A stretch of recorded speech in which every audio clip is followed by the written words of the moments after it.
Hi hello guys, welcome back to Aadya colourful. ನಾನು Suma. Friends, ಇವತ್ತಿನ ವಿಡಿಯೋದಲ್ಲಿ ಒಂದು ಟೇಸ್ಟಿಯಾಗಿರೋಂಥ ಇನ್ಸ್ಟೆಂಟ್ ಬ್ರೇಕ್ಫಾಸ್ಟ್ ರೆಸಿಪಿನ ನಿಮ್ಮ ಜೊತೆ ಶೇರ್ ಮಾಡ್ತಾ ಇದ್ದೀನಿ. ನಿಮಿಷದಲ್ಲೇ ರುಚಿಯಾದ ರವೆ ಮತ್ತು ಮಂಡಕ್ಕಿಯಿಂದ ಈ ರೆಸಿಪಿನ ತಯಾರಿಸಿ ನೋಡಿ. ತುಂಬ ಟೇಸ್ಟಿಯಾಗಿ ತುಂಬ ಬೇಗ ಆಗುವಂತಹ ಒಂದು ಬ್ರೇಕ್ಫಾಸ್ಟ್ ರೆಸಿಪಿ.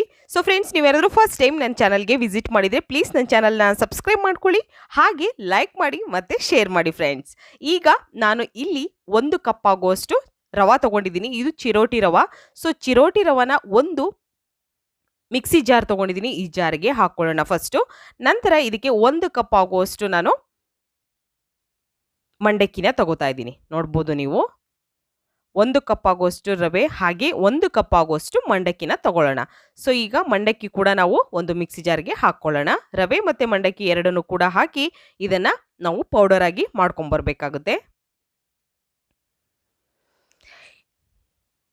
ತುಂಬನೇ ಬೇಗ ಆಗುವಂಥ ಒಂದು ಬ್ರೇಕ್ಫಾಸ್ಟ್. ಇದನ್ನು ಜಾಸ್ತಿ ಹೊತ್ತು ನೀವು ನೆನೆ ಹಾಕಬೇಕು ಅಂತ ಏನಿಲ್ಲ, ಖಂಡಿತ ನಿಮಿಷದಲ್ಲೇ ನೀವು ತಯಾರಿಸ್ಕೋಬೋದು.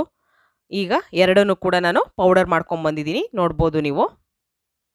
ಹೀಗೆ ನುಣ್ಣಗೆ ಪೌಡರ್ ಆಗೋ ಹಾಗೆ ನಾವು ಪುರಿ ಮತ್ತು ಹಾಗೆ ರವೆನ ಎರಡನ್ನೂ ಕೂಡ ಪೌಡರ್ ಮಾಡ್ಕೊಂಬರ್ಬೇಕು. ಪೌಡರ್ ಮಾಡಿದ ನಂತರ ಇದನ್ನು ಒಂದು ಬೌಲಿಗೆ ಹಾಕ್ಕೊಳ್ಳೋಣ ಫಸ್ಟು. ನೋಡಿ, ಒಂದು ಬೌಲಿಗೆ ಹಾಕ್ಕೊಳ್ತಾ ಇದ್ದೀನಿ. ಸೊ ಬೌಲಿಗೆ ಹಾಕಿದ ನಂತರ ಇದಕ್ಕೆ ಒಂದು 3 ರಿಂದ 4 ಟೇಬಲ್ ಸ್ಪೂನ್ ಆಗುವಷ್ಟು ಮೊಸರು ಹಾಕ್ಕೋಬೇಕು. ಗಟ್ಟಿ ಮೊಸರನ್ನೇ ಹಾಕ್ಕೊಳ್ತಾ ಇದ್ದೀನಿ. ಸೊ ಸ್ವಲ್ಪ ಹುಳಿ ಆಗಿದ್ರೆ ಖಂಡಿತ 1 ಅಥವಾ 2 ಟೇಬಲ್ ಸ್ಪೂನನ್ನು ಉಪಯೋಗಿಸಿ.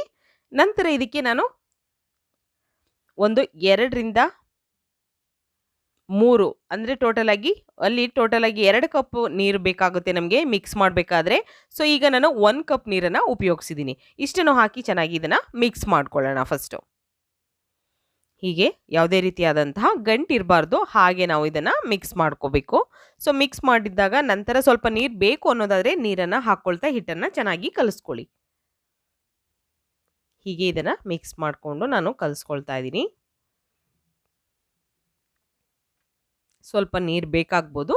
ಈಗ ನೀವು ಜಾಸ್ತಿ ನೀರನ್ನು ಒಂದೇ ಸಲ ಹಾಕಬೇಡಿ, ಎಷ್ಟು ಬೇಕು ಅಂತ ನೋಡಿಕೊಂಡು ಟೋಟಲಾಗಿ 1 ಕಪ್ ಇವಾಗ ಹಾಕಿದ್ರೆ ಸಾಕಾಗುತ್ತೆ. ಸೊ ಇದನ್ನು ಒಂದು 5 ರಿಂದ 10 ನಿಮಿಷ ನೀವು ರೆಸ್ಟಿಗೆ ಇಡ್ಬೋದು. ಅಕಸ್ಮಾತ್ ನಿಮಗೆ ಟೈಮ್ ಇಲ್ಲ ಅನ್ನೋದಾದರೆ ಖಂಡಿತ ಆಗಲೇ ನೀವು ಈ ಒಂದು ಬ್ರೇಕ್ಫಾಸ್ಟನ್ನು ಮಾಡ್ಕೋಬೋದು. ಟೈಮ್ ಇದ್ದರೆ ಖಂಡಿತ 5 ರಿಂದ 10 ನಿಮಿಷ ರೆಸ್ಟಿಗೆ ಇಡಿ.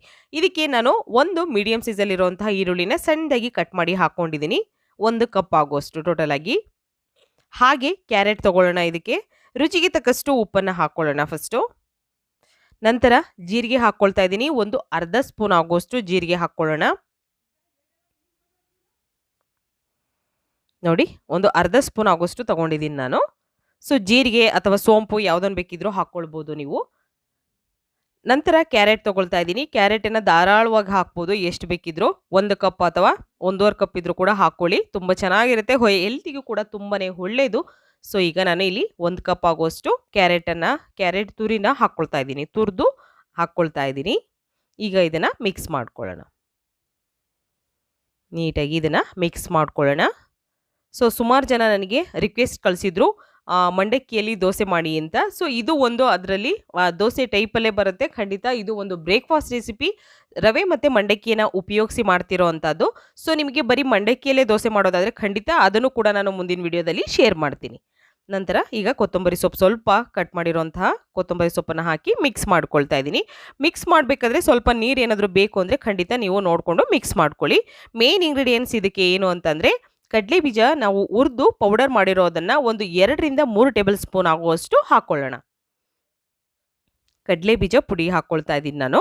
ಸೊ ಇದು ಮೇಯ್ನಾಗಿ ಖಂಡಿತ ಟೇಸ್ಟ್ ಅಂತೂ ತುಂಬಾ ಸೂಪರಾಗಿ ಬರುತ್ತೆ. ಒಂದ್ಸಲ ಈ ರೀತಿಯಲ್ಲಿ ತಯಾರಿಸಿ ನೋಡಿ, ನಿಮಗೆ ಟೇಸ್ಟ್ ಗೊತ್ತಾಗುತ್ತೆ. ಇವಾಗ ಚೆನ್ನಾಗಿ ಇದನ್ನು ಮಿಕ್ಸ್ ಮಾಡ್ಕೊಳ್ಳೋಣ. ಹೀಗೆ ಇದನ್ನು ಮಿಕ್ಸ್ ಮಾಡ್ಕೊಳ್ತಾ ಇದ್ದೀನಿ. ಸ್ವಲ್ಪ ಇದು ತಿಕ್ಕಿದೆ ಅಂತ ಅನ್ನಿಸ್ತಾ ಇದೆ, ಸ್ವಲ್ಪ ನೀರನ್ನು ಹಾಕ್ಕೊಳ್ಳಿ. ನೀರು ಹಾಕಿ ನಂತರ ಹಿಟ್ಟನ್ನು ಚೆನ್ನಾಗಿ ಕಲಿಸ್ಕೊಳ್ಳಿ. ಇಷ್ಟಿದ್ರೆ ಸಾಕು. ಇವಾಗ ರೆಡಿಯಾಗಿದೆ ಹಿಟ್ಟು. ಸೊ ಈಗ ಒಂದು ನಾನು ತವ ಇಟ್ಕೊಂಡಿದ್ದೀನಿ. ಸ್ವಲ್ಪ ಎಣ್ಣೆ ಹಾಕ್ಕೊಳ್ಳೋಣ ತವ ಮೇಲೆ. ತವ ಕಾಯಿಲಿ ಚೆನ್ನಾಗಿ ಕಾದ ನಂತರ ನಾವು ಇದನ್ನು ಒಂದು ಬ್ರೇಕ್ಫಾಸ್ಟ್ ತಯಾರಿಸ್ಕೊಳ್ಳೋಣ. ನಿಮಿಷದಲ್ಲೇ ರುಚಿಯಾದ ಮಂಡಕ್ಕಿ ಮತ್ತು ರವೆನ ಉಪಯೋಗಿಸಿ ಮಾಡುವಂಥ ಒಂದು ರೆಸಿಪಿ. ಖಂಡಿತ ಈ ರೀತಿ ತಯಾರಿಸಿ ತಿಂದರೆ ನೀವು ಮತ್ತೆ ಈ ರುಚಿನ ಮರೆಯೋದಿಲ್ಲ. ಅಷ್ಟು ಟೇಸ್ಟಿಯಾಗಿ ಈಸಿಯಾಗಿ ಮಾಡುವಂಥ ಒಂದು ಬ್ರೇಕ್ಫಾಸ್ಟ್ ರೆಸಿಪಿ. ಸೊ ಇವಾಗ ನಾನು ಇದ್ರ ಮೇಲೆ ಬ್ರೇಕ್‌ಫಾಸ್ಟನ್ನ ಹಾಕಿದ್ದೀನಿ. ಸೊ, ಇದನ್ನ ಬೇಯೋದಕ್ಕೆ ಇದರ ಮೇಲೆ ಒಂದು ಮುಚ್ಚಳನ ಮುಚ್ಚಿ ಒಂದು 2 ರಿಂದ 3 ನಿಮಿಷದವರೆಗೂ ಸ್ಟವ್‌ನ ಲೋ ಫ್ಲೇಮಲ್ಲೇ ಇಟ್ಕೊಂಡು ಬೇಯಿಸ್ಕೊಳ್ಳೋಣ. ನೋಡಿ, ಈಗ ಇದು ಆಗಿದೆ. ಸೊ, ಇವಾಗ ನಾವು ಇದನ್ನ ಓಪನ್ ಮಾಡಿ ಫಸ್ಟಿಗೆ ಇದ್ರ ಮೇಲೆ ಸ್ವಲ್ಪ ಆಯಿಲ್‌ನ ಹಾಕ್ಕೊಳ್ಳೋಣ. ಆಯಿಲ್ ಅಥವಾ ತುಪ್ಪ ಅಥವಾ ಬೆಣ್ಣೆ ಯಾವುದನ್ನು ಬೇಕಿದ್ರೂ ಉಪಯೋಗಿಸಬಹುದು. ಆದರೆ ಲೋ ಫ್ಲೇಮಲ್ಲೇ ಬೇಯಿಸ್ಕೊಳ್ಳಿ. ಹೈ ಫ್ಲೇಮ್ ಮಾಡಿದ್ರೆ ಬೇಗನೆ ಕೆಳಗಡೆ ಕಪ್ಪಾಗುತ್ತೆ, ಆದರೆ ಒಳಗಡೆ ಬೆಂದಿರೋದಿಲ್ಲ. ಸೊ, ಹಾಗಾಗಿ ನೀವು ದಯವಿಟ್ಟು ಲೋ ಫ್ಲೇಮಲ್ಲೇ ಬೇಯಿಸ್ಕೋಬೇಕು. ಈಗ ನಿಧಾನವಾಗಿ ಇದನ್ನು ಟರ್ನ್ ಮಾಡ್ಕೊಳ್ಳೋಣ. ನೋಡಿ, ಟರ್ನ್ ಮಾಡಿ 2 ಸೈಡ್ ಕೂಡ ನಾವು ನೀಟಾಗಿ ಇದನ್ನು ಬೇಯಿಸ್ಕೊಳ್ಳೋಣ. ತುಂಬಾ ರುಚಿಯಾಗಿರುವಂಥ ಒಂದು ಬ್ರೇಕ್‌ಫಾಸ್ಟ್ ರವೆ ಮತ್ತು ಮಂಡಕ್ಕಿಯಿಂದ ಈ ರೆಸಿಪಿನ ತಯಾರಿಸಿ ನೋಡಿ. ಖಂಡಿತ ಈ ಟೇಸ್ಟನ್ನು ನೀವು ಯಾವತ್ತೂ ಕೂಡ ಮರೆಯೋದಿಲ್ಲ. ಇನ್ಸ್ಟೆಂಟ್ ಆಗಿರುವಂತಹ ಬ್ರೇಕ್‌ಫಾಸ್ಟ್ ರೆಸಿಪಿ ರೆಡಿಯಾಗಿದೆ. ನೀವು ಕೂಡ ಮನೆಯಲ್ಲಿ ಟ್ರೈ ಮಾಡಿ ಹೇಗೆ ಬಂತು ಅಂತ ಖಂಡಿತ ಕಾಮೆಂಟ್ ಸೆಕ್ಷನಲ್ಲಿ ತಿಳಿಸಿ. Okay, bye, see you.